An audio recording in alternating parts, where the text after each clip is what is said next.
My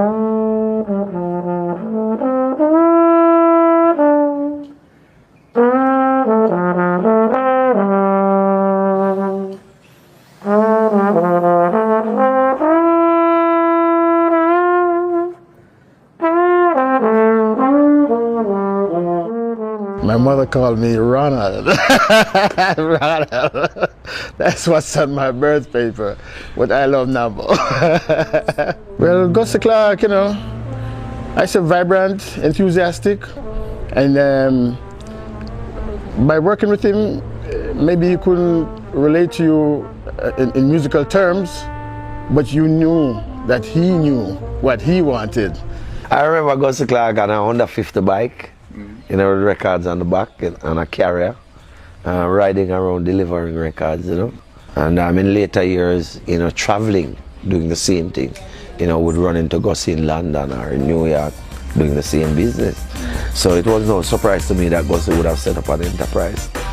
Days of wine and roses are no longer around. Strictly rock. Gussie fits the bill as one of the classiest producer. You'll never hear Gussie release a production unless it was properly produced. His production, I would say, is one of the highlights in Jamaican music. I first encountered Gussie Clarke, that may have been somewhere in 1978. We were recording at Treasure Isle. I grew up adopted. I was just, so it's kind of just, everything evolved from me, my thinking, and interpretation of my thinking. I usually save my lunch money and buy parts for an amplifier. I swap that amplifier to Errol Dunkley for a cut of a rhythm, the Baby I Love You rhythm. And then I voiced, you know, You Ride Higher the Mountain. I bought a dub machine from Duke Reid at Treasure Island, cut dubs upstairs, and it was much more about what's new rather than what's new by who. So we, even at one point, create this thing I call Gussie's Exposure. What we did is that when somebody is going to have a new song out, they are not in a position to basically pay for press it and make the jacket and do all of that. So I would say to them, tell you what, I'll buy the first 2,000-3,000. I'll pay for everything up front, but you have to give me like 2 weeks ahead of everybody to sell the record. So I would, you know, do all of that, get it out the island quick and then pay them. And so I would have a jump start, because a lot of what was important then was who first brought the record into any market. So I was able to do a lot better than many of them. Nearly every record producer in Jamaica took their 2-track tapes and give me to sell to the sound system and dubs, because everybody was coming to me. So I became the promotional arm of music in Jamaica at that time. He had his label, and I was in the record store, and he wanted me to distribute his songs for him. So we maintained that relationship until I decided I wanted to be a producer. I met Gussie Clarke while we were attending school at Kingston College in Jamaica. We weren't close, but I mean, we were schoolmates from 5-6 years. Then I became aware of his musical, you know, exploit. Even from high school, he was kind of making a name for himself in the music industry.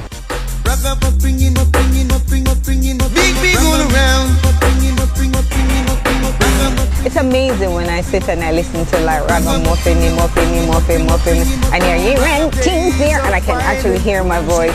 With some of the harmonies, you can hear your voice, and you're like, oh my goodness, just a memory of it always just come rushing back, you know.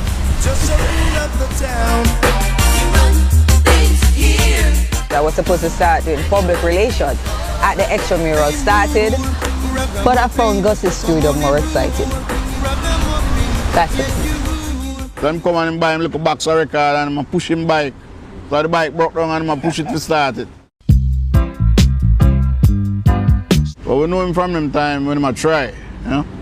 Gussie was not the idle type. He always as a youth doing something. Gussie was under my wing. Till he come like my son, ask him. Gussie put out the first LP with Big Youth, you know, and I never looked back. Big Youth album, Screaming Target. That album was made, recorded and manufactured within less than 24 hours. We recorded all the tracks at Dynamic Sounds, edited by Steve Buckner. We mastered the night, because I think I was going to UK the next day. Mastered the night, printed records at Dynamic Sounds and straight into UK. So I mean, it was fantastic. When big youth come to England, Rainbow, you know, big youth come and bring Dennis Brown as the man for open the show. And it's the biggest mistake I'm like that, man. When Dennis Brown come out and say, G, I wanna love you, and the other one chant them down to the foundation and sing 2 songs on the same rhythm. D Brown was another character, of course, you know. Of course, you know, he might be late all the time, but then he also would not stop until it's correct. To the foundation of Dennis Brown, there's this, oh God, I don't remember his name. He had a sound system somewhere from Waterhouse, and he built the rhythm. It was actually, I think it was Baby Satan's Red Rose rhythm, and he had the rhythm, and I said, sell me a copy of the rhythm. I think he was no longer interested, I can't remember his name, he was no longer interested in music. And I'm like, wow, this rhythm is great, I love it. So I went to Dennis, and Dennis, here's this song, you know, and Dennis like, yeah man, and I love the song, and he actually wrote the song. And you know, then the rhythm was so good, I had him rewrite another song to the rhythm. And you know, it did so well. I mean, we even re-recorded the rhythm about 2 different times and flew the voices in and did different versions of it. Gussie always know what I'm doing, I'm always smart too. You know, and I used to have a guy in England named Gunsmoke that look after his interest in England. When Gussie started to record, it didn't have the studio at Slipold yet. Slipold was the office. So we used to mostly use RJ, Channel 1, and all lyrics are top studio, Dynamic Sound. Me and him was very close, and then him and Jermaine start releasing tune in America. It's the same Jermaine that have that studio, till the young Gussie did have studio face one another. Yeah. It evolved from a dub cutting studio into a recording studio. At the same time, importing US records, you know, like soul records, R&B records in Jamaica, and supplying the other sound system, because you had the sound system and you had what we call soul sounds. So all the major souls, you know, the Geminis and the Stone Love and all the sounds you are hearing now, you know, we supply them all, and many that no longer around. So we would import records from abroad, sell to them, and again, it was all about how quickly. So we would get them in, you know. I would, for example, I would send to Keats, and they would go around and buy foreign records, you know, put them on here, Jamaica playing, or find somebody coming down, they land tonight by 8 o'clock in the morning, I clear those records, and within, you know, the next 2 days, all of those records would be sold out before anybody else could realize. So I had a tight machine running, and it worked well. It worked well. I said to myself, well, why George didn't tell you this, you know? With or without the diamonds, you know, I gonna make it. So I said, well, that's good. You know, and him live up to his word, you know. You'd have time when Caxton used to lead. You have time when Bonnie Lee used to lead. You have time when Scratch used to lead. You have time with Jammies. Well, there goes Gussie time. We only did Coachy for a dub purpose, just to make dub for a sound system. So Bonnie now was a man who started it. Because Bonnie found the things to pass the Coachy on the left hand side. And then after George finished put on some verses, Gussie went to England with the tapes, and everybody said, I think you should make Diamond put that in a full song. It's a cool and lovely breezy afternoon. How do you feel when you got no herbs? Could feel it cause it was the month of June. No herbs, you will walk and talk. I left my gates and went out for a walk. As I passed the dreadlocks camp, I heard them sing. How did they sing when you heard them sing? Pass the Coachy on the left hand side. Pass the Coachy on the left hand side. Tag a bun, Tagodo. That was a man's off it one. We go in the ghetto and see them things there over and over all the time. When you are youth, see Rasta man sitting and smoking pipe. So most of our idea come from things where we grew up, monks.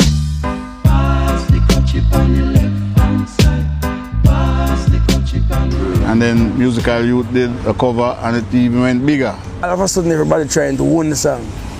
Man who play the bass, man who play the drums, pianist, guitarist, producer, everybody try to own the song and make a big, massive issue out of the whole song. So what really happened, my time was really getting fair out of that song. That song chop up all over the place. And that was the problem. Every time a song become a #1 from Jamaica, it is a problem. Musical Youth, tweaked the song, called it Parcele. Then, they were trying to get to the Diamonds to, sort out. The Diamonds publishing was signed to somebody in America called, I think, Turk Arsenaut. So at the end of the day, I'm like, okay, this song made so much money out of my idea, my concept, but I have no benefits. I need to get an understanding of this whole thing of copyright and exactly where we went. So as of then, nearly anything we recorded, we had to want to copyright it. Because I don't see I should sit here, develop an idea for somebody 10,000 miles away to benefit, who would not even be coming and giving the light of a night of day to the writer, the artist, if it was not my investment. So from that was basically a policy for me. If it's not gonna work, get somebody else record it. As soon as Parcele come out, I didn't know about publishing. If you sing a song for man's original, you don't want to go any other place to publish, but through music. The publishing is really the pension and the business. People like us who were just making music for the public, we don't think about publishing. It's what they make a song. I hear a song on the radio and I say, yes, it was a nice song. But as we got older, we realized, wow, this income stream is there, we need to be a part of it. He understood, I guess, publishing before the rest of us understood. The publishing deal that we did was not a good publishing deal. But Gussie was the first to recognize that this was not a good publishing deal. I asked a lawyer to come up with a publishing deal.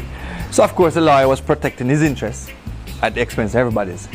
So the moment he called me one day and said, listen, you see that contract that you signed with me is not a good contract and I'm going to tear it up. If you mean people well, you need to see them evolve and you need to assist them to get to their own point of recognition and fruition of what they are doing. He's a hard businessman, but he's the fairest person I know. If you agree for $1, you're going to get your $1, regardless of what else is taking place. We used to work like Joe Gibbs with him. He would book time at Treasure Isle, different places, Channel 1.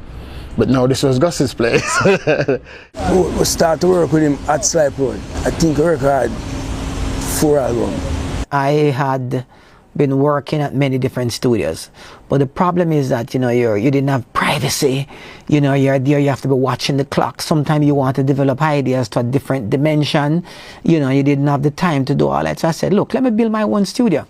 You're not checking the clock so much, because this is Gussie's place now. When we were at Slipe Road, we converted the bathroom into a vocal room. And so we had no bathroom. There was an hairdresser lady downstairs, we used their bathroom. It's all the whole part of development and growth. You'd like to have your own. It was rented premises. Anything you're going to do, start it, because each day you start, you're 1 day ahead. It was small, but it had a nice vibe. You had to go upstairs and it was a nice vibe. We spent so many nights there because somehow we ended up doing most of our sessions at night. And sometimes on the spur of the moment, Gussie would call and I said, boy, I have a thing here food to do for me. When I approached Gussie, he was at Slipe Road. Met with Gussie, we were sitting on the step right outside. There was no studio there. It was effectively a little office with a dub cutting facility. But those were unique places that had unique vibes. And when you walk in there, as I say, you know exactly which part around the mic for stand up. It's like a right there sort of vibes. Gussie did basically seek advice from other people. We knew what we wanted. We knew what we definitely didn't want. What we didn't want was what most people had. And there was other stuff around. We realized at the time that there were better stuff, or better equipment, I should say. So we actually went to England and, you know, we identified a console. And, you know, so that in itself brought a different sound. And rather than buying, you know, MCI tape machines, we bought Atari. Always good singers and musicians and engineer. I mean, all you need that now is vision.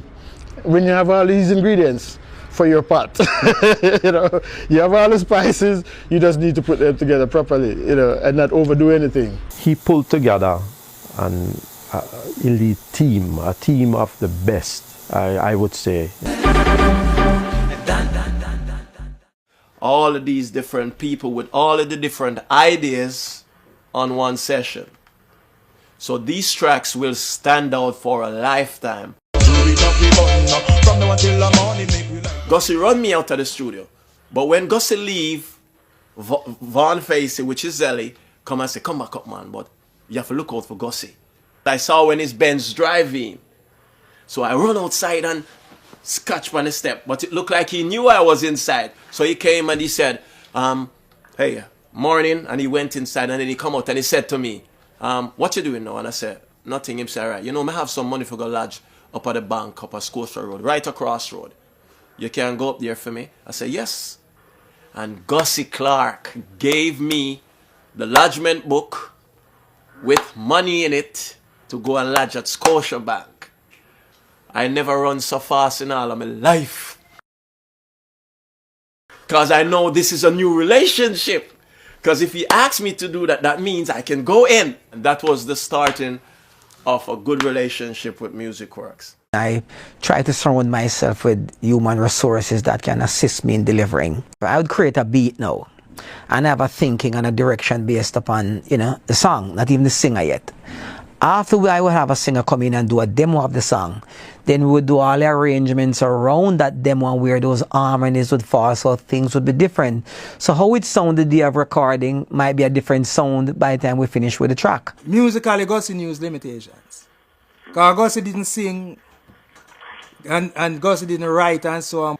So in the studio, Gussie would have people like Willie Lindo, Robbie Lynn, or Dean Fraser, who would actually come and oversee aspects of his production. Dean Fraser was an integral part of it, because I had Dean doing like supervising background vocals and he was in charge of this whole ensemble of horn section. He gave me that opportunity, you know, he gave me the opportunity to really express myself also. We didn't see ourselves as individual stars, we saw ourselves as a section, a hand. Like a hand. 5 fingers, 1 hand. If you can't hear the guy beside you, you're playing too loud. And if you're just hearing the guy beside you, you're playing too soft. So we learned to balance ourselves. So we became very easy to work with. Engineers loved to work with us. I was a 70s kid, and of course, you know, 70s was the years of the harmonies where you had all the huge groups and all of that. So harmony really became like a part of me, you know, it became my ear. Diamonds did tons of harmonies for us in the early days. I mean, they're like my favorite group of all times. Though Diamonds and the Tamlins. But Diamonds, they're kind of like my all-time group. But the Tamlins, they're great on harmonies. I won't say why I prefer, come to think of it. When Gussie was doing that song, the engineer, Leroy Smart out there, and he wanted to do the harmony tracks, background vocal. So the background vocal on about 5 Leroy Smart songs. We were like doing background vocals like Joe Gibbs, Gussie Clarke, and all different studio calls the background vocal call. 1975, 76, my time was hot, red hot. So if you don't even forget a little piece of the Mighty Diamonds, everybody want that. We had a role playing. Nadine took the bottom, Pam took the middle, the JC, and sometimes we switch, but usually that was what it was. Between me, Mike and myself, we would really sit and put the harmonies together. We sang also. I also started doing backing vocals on a lot of his work as well, Telephone Love, and you know, part of the team again with Brian and Tony Gold, Nadine Sutherland, J.C. Lodge. We were backing vocals for him. It was really very regular. I mean, background vocals at that time, I just, you know, at that time, I could get my own apartment, you know. Sometimes, like when we're not on, we were just singing. I was dancing too as a youngster and felt I was so cool. Kill you with it. I gonna kill you with it. Deborah. Champion lover, know it's up tonight. Yeah. I was just a schoolgirl until that time in my life when I started doing background vocals with Gussie and became part of that machinery and became part of that team that we were just called all the time. And that included Max's big album that he had, Close to You and all of that. So, and Shabba's album also, Shabba big album. I think at that time I sang background vocals on it.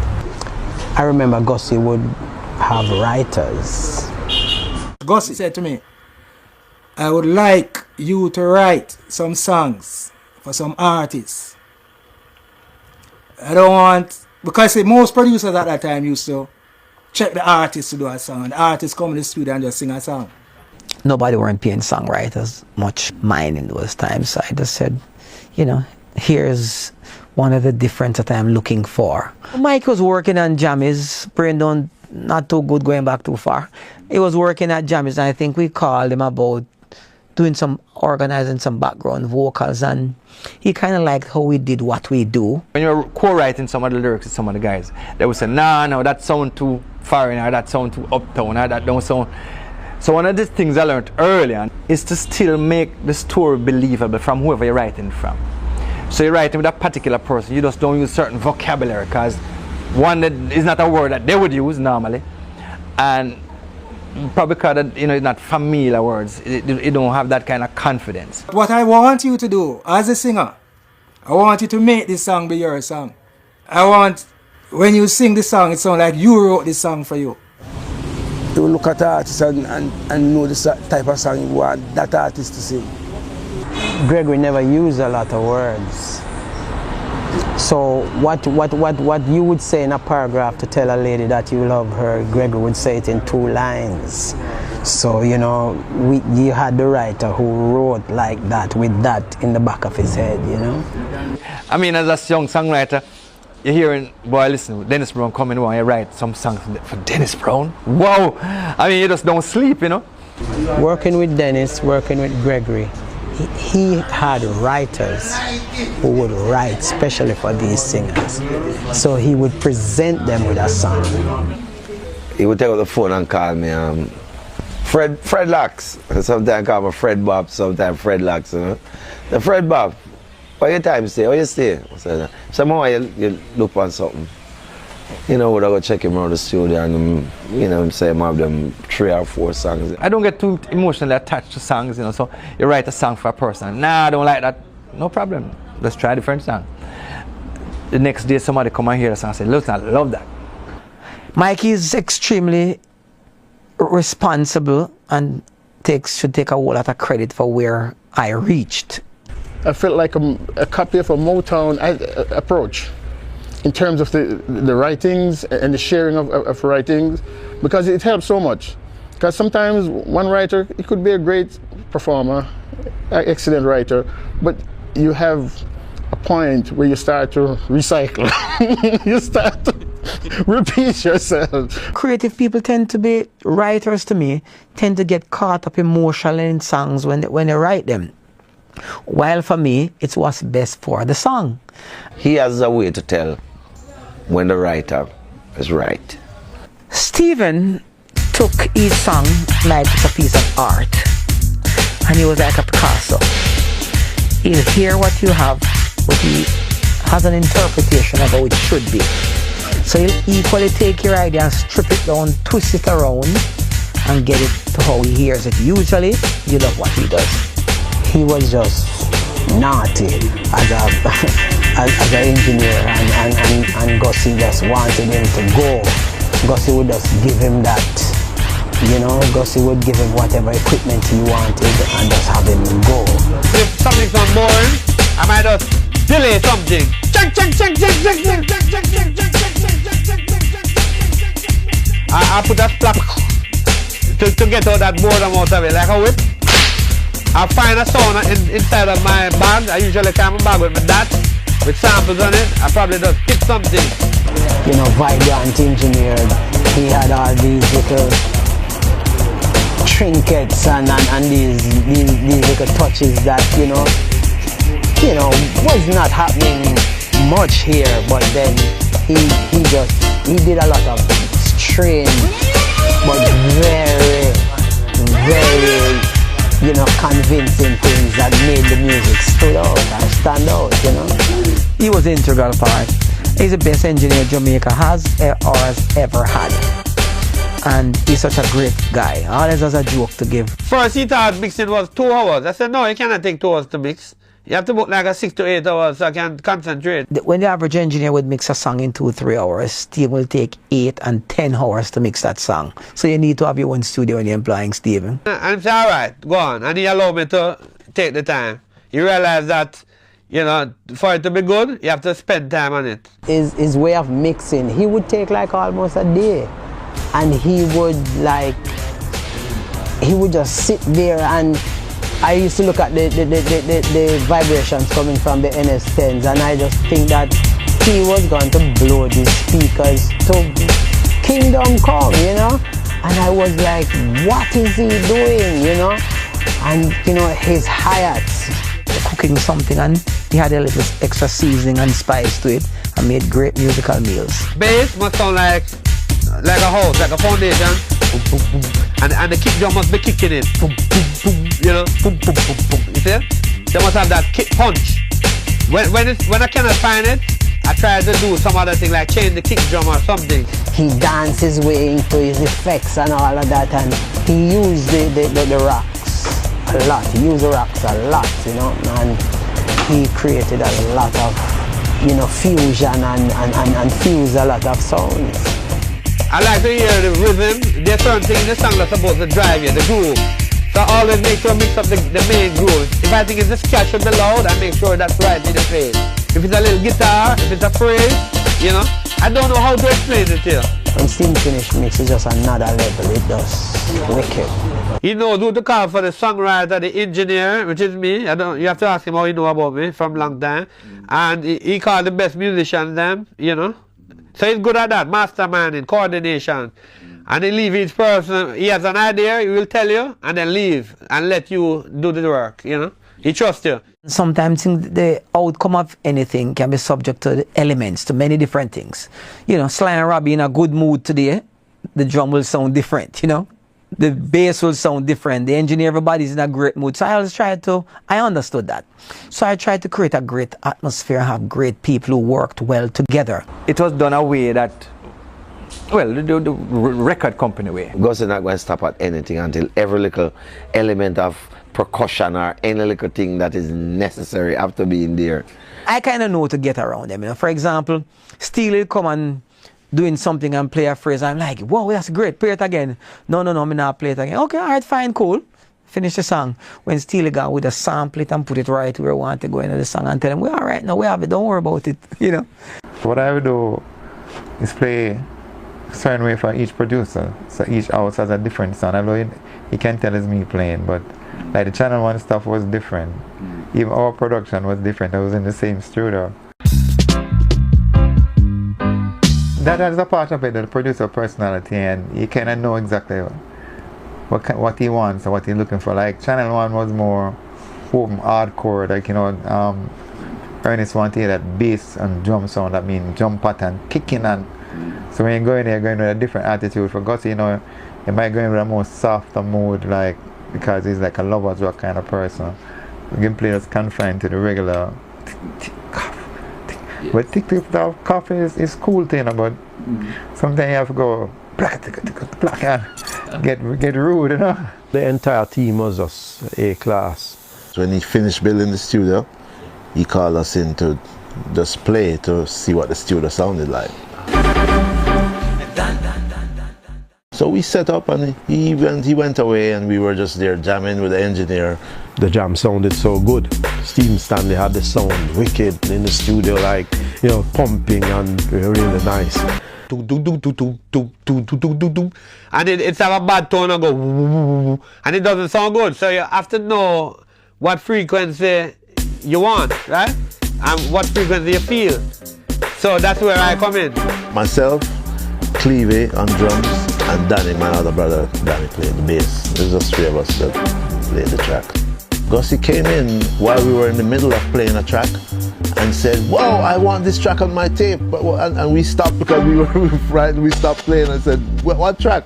What song you talking?" He said, "That song you were playing." It was really a party groove. You couldn't help but just wanting to dance. I had a new effect for my guitar, which became a well-known sound after a while. You know, it was being played even on the news before the news started there. Danny was playing bass on the keyboards. And we were actually trying to create a new kind of sound in reggae music. The orchestra stab became that signature sound. I was still using the Oberheim DX drum machine. People were coming into the studio. Mikey Bennett came in and heard the track. He took up a pad and started writing "Telephone Love." And then some other guys came in, started singing, and then a lot of songs came out of just that jam session. Gussie did a combination of Cleve and Danny Brown. We had a discussion with it, and other people were basically saying it was started with jammers and the sling thing rhythm. That's initially where they would say the computer sound started. But what we did to it was totally different. The whole thing was changing. Live music seemed to be putting on the back burner. So we started to work with the drum machines. It created a totally different feel and sound. So, you know, he was directly going at a sound, you know, that would be called like the Music Works sound or the Anchor sound, you know. I used to get a lot of calls from people from Colombia and some other countries trying to say, how you create these songs? And I was like, no, we couldn't tell you what we do. You could differentiate Duke Reed, Cox and Channel One. Still, you understand me I say? You know, you would reach a stage that when a record plays, you could say, well, yes, that's a Fatisborough record, you know. You know, that's definitely a Gussie Clarke record. Rumors now. That song we're doing a Mighty Diamonds project on Carlton, and you know, they had this great song, and I'm like, yeah, this is a hit. So we laid the track and we said, oh God, bass, drum, piano, guitar, this does not sound like the Diamonds. And like, this sounds like Gregory. Lo and behold, who came up the step? Gregory Isaac. I think because the harmonies on that track was Mighty Diamonds. Mighty Diamonds was supposed to sing that song. And there goes Gregory come on and say, better I sing that song and spreading the rumor on me. So the whole thing switch up. Tooth, we have something here for you. I'm saying, how much money? And like I say, put the tape on, and because we had our writers usually makes demo tracks. I did the demo of the song with my guitar. About 30-something years old. That's how long Rumors was written. Rumors was supposed to be a 10-track song. Gregory said, put on the tape. The song would just fit. It would just fit like one of Gregory's suit them, you know. That was the rest is history. Gregory turn up and turn it up too. Lead vocal. Spread up them face, make man and man have money. Your rumors are gone. Your Shabba voice a leak through. Rumors them spreading, claim that I sense in me planting. Alright. Rumors and rumors Gregory and Isaac, rumors, one of the most important songs in M Carrier. Pure rumors are gone. And here's where we did it, you know. Rumors them spreading. It was actually the Brownie Bunch and Rabelin who created this track. Danny Brownie played bass, Cleve Brownie from Steely and Cleve played drum, Dalton Brownie played guitar, and Maestro Rabelin played keyboards. So here we go with Danny Brownie. Flashing a Chris rental. So you check that me a criminal. Rumors them spreading. Claim that I sent to me planting. But I'm an addy Danny, naddy juggling. A pure rumors are gone. Rumors rumors of one. I keep a dancing to nice up the place. Me buy no flicker and red off them face. Make man and man have money to spend. And all the youth them know me and them friends. Rumor them spreading. Claim that I sense in me planting. But I'm an addy Danny naddy juggling. I feel rumors of one. Rumors of one. Robbie played all the horns from his keyboard, so that's just how it worked out. When I met Gregory, I had a small under 50 bike and I was selling records, so I don't remember who somebody sent me to him, so I went to him somewhere on Wellington Street and drive on Mr. Isaacs and and we just kicked off from there. So every time, Gregory always go back to the first day we met. But I mean, Gregory is the most quick-witted human being I have ever met. I've never met anybody as quick-witted as Gregory. I mean, stuff that Gregory does. I mean, we were at Dynamics recording Private Beach Party album, and Gregory wrote a song, and I'm like, okay, what is the name of the song? It's a Nick of Time. I said, Nick of Time? Yeah, we just make it up like Nick of Time. It was funny. Gregory would come in and Gregory would say, but you name Dr. Marshall, chicken foot.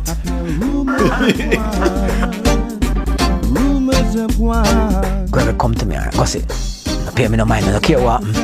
So I'm like outside talking to him, held on to my shirt, grabbing me all the way up to the gate and, cursing and going and by. I'm like, what is this? So when Gregory reached the gate, there was a cab waiting with the door open. And just later, jump straight in the cab, leave about 20 people down Dynamics waiting for money. He was funny.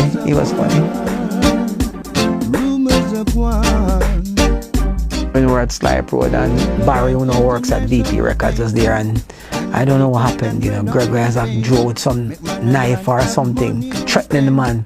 So next morning, Gregory come, I'm there, Barry's there. So Gregory come up and I'm standing here, Barry there. Gregory touch me. Gussie, tell Barry morning for me and him not talk. I'm like, it was funny.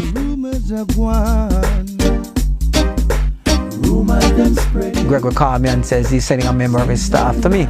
So a young man came to me with a letter, and opened the letter. This serves to advise that Mr. So-and-so is a member of my staff and is authorized to collect all royalties owed to me. So where his signature would be, Gregory draw the picture of a gun. He was funny. I was working at Jammies by day and by Gussie at night. So when the rumors with him just came out, Gussie had a way of doing things which was very, very organized, and he wasn't into the rhythm. He had no intention of doing like a rhythm album. But I was at Jammies now where the rhythm stuff was the thing, And I said to Gussie, if Jammies had this rhythm, he would put everybody on it. But he was saying, no, that's not his style. I think he got a call from some friends in New York, said, listen, they hear 3 different people trying to, because I know he wasn't going to do it, to remake the rhythm. So he should. So then he and I sat down and we started to decide, who to put on the rhythm. But because I was already exposed to most of the guys from Jammies now, so I was doing like A&Rs, inviting people over, Shaban, Tibet and the various people, and so he reluctantly went into it. I was never usually into doing an album with 20 different songs or 10 songs on the rhythm. But what really happened is that when rumors came out and we were aware, and I was aware of quite a few producers who was them so lick over the rhythm and going create how much songs off it, and I'm like, okay, let me beat you all to it. So the sound was new, they couldn't capture that sound to make anything similar. So I know of 2 persons who actually build songs on the rhythm and record it and couldn't do nothing with it. So we just say, let me beat them at their one game. Because I've probably only done that maybe about 4 times in my career. It's not something I believe in. Gussie called me in because it was just 3 instruments basically, and he said, well, now we need a piano. And that was just pretty much it. It was just the rhythm. For every song, I wanted to have its own signature. So we did the keyboards, all the overdubs, and just right down the line, all of the other people. But the rhythm was so good, you could sneeze on it and it became a hit. I put that where it comes, telephone love, arrange it different. That kind of arranger. That's why I hear all of those songs sound different. I actually use the emulator to play the saxophone part on Telephone Love. A lot of people probably thought I was a real saxophone, but I just got a good sample, you know, from the store, and I use it on that song. Jamaica never really supported a lot of the songs that came out. They probably broke in America and England before even Jamaica recognized them. Telephone Love, although it probably wasn't this big chart hit, it paved the way for a lot of stuff that happened to Jamaican music in America after that. My view has always been like, look, song makes a singer, singer don't make a song. So at the end of the day, what is best for the song is what's best for me. That song was a brilliant choice from Gussie Clarke. I mean, to have selected a song like that, as controversial as that. In England, this whole thing of the pirate stations was at the forefront of, you know, shutting them down and da. Like, I'm like, Mikey, it's a great idea. Why don't we create a song about pirates? At first, when he came with the idea, I thought it wasn't really for official release. But yeah, he was brave enough to do it, and I lift my hat to him for just doing what he believed in. Yeah. One time we were doing a Dennis Brown project, and the problem with Dennis is that Dennis was too kind, too good to much people, and it was to his detriment, you know. And we were doing a project. I had to employ a policeman to come at Slipe Road and sit on the step. So when Dennis is inside the studio working, nobody could come inside there to disturb him. Because the amount of people who come outside, everybody wants something, you know. The concept was, look, Gregory is a star by himself, Dennis is a star by himself. So whenever these two meet doing a stage show, here's a great song for both of them to do to bring the house down. That was the thinking. And that's how those songs came about. The same thing with Freddie and Dennis. That was the thought and the thinking. They will all end up on a show, and here is a great song they can do to get the crowd will love it. So it was kind of a visionary thinking. Yes. Like I remember Dennis coming, doing his part, and then we get Gregory to come and do his part. Seeing? And then now, to make the different areas that each singer was going to, Stephen would put all of that. I mean, of course, with Gussie's input, telling him where he wanted that and so forth, but those were just exciting sessions, trust me. I remember the first 3 or 4 notes Dennis Brown sang from a demo that I had done. I mean, just telling you, the goosebumps coming right back. I remember it's like I'm right there. He was in the studio singing it, and he was singing some incorrect lyrics. So I was just pointing out, no, it's not that. And he was saying, no man, that's the lyric. And he was, so apparently somebody had written it out for him. And I kept insisting, but he did. So everybody in the studio now started to laugh because I knew I had written the song. And he was saying, what happening? And Gussie come out and said, is the man write the song? And I said, but I thought it was a foreign song. He came and said, listen, you don't have your label? I said, yes. We had like a 2 friends label. He said, I'm going to do an album for you. Of course, yeah, Dennis Brown. So he said, you have a song? I didn't have a song, but I wasn't going to tell Dennis Brown, no. The word music works, right? I think we had some issues with the tax man with the name Music Works. So we just changed it to Anchor and just close on Music Works. I think that was it, in all fairness.